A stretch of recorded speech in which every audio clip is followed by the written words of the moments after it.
Okey geng, so ini dia Vanguard 250 terbaru daripada Aveta. Yang ini version V2 untuk 2026. Datang dengan dua color iaitu desert brown dan juga nano green. Dekat sini cahaya dia lebih sikit, dia tak nampak macam hijau sangat lah, dia nampak macam biru.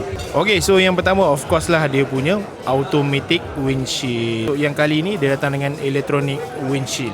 Mantap. Yang kedua, ini adalah footrest untuk pilihan, jadi pilihan lebih selesa. Yang ketiga, dia datang dengan switchable ABS and PTCS, so boleh on, boleh off.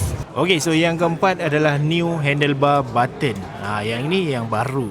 Yang kelima, kalau kita tengok dia punya seat ni, dia dah enhance dia punya design, lebih tebal, lebih selesa. Storage dekat bawah seat ni boleh muat full face punya helmet, bigger size lagi tau.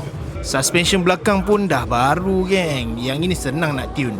Dan yang ini geng, yang ini adalah engine cover yang terbaru, lebih praktikal, senang untuk nak servis. Kita tengok dia punya new design exhaust cover. So yang ini bukan sahaja design yang baru, tetapi dia punya function dia menghalang panas daripada naik ke kaki pilihan.